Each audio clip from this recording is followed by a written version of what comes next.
jarima ikhtilat melanggar pasal 25 ayat 1 Kanun Aceh nomor 6 tahun 2014 tentang hukum jinayat dengan hukuman cambuk di depan umum sebanyak 21 kali cambukan.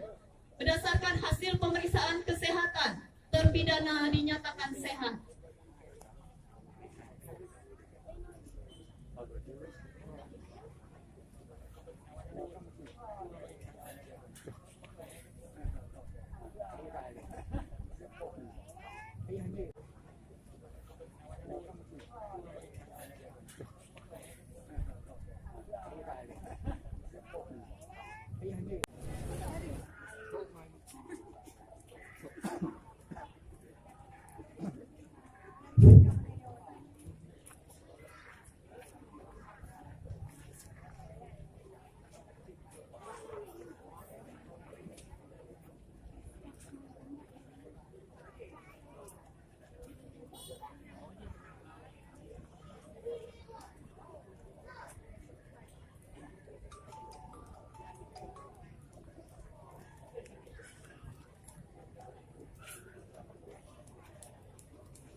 Siap.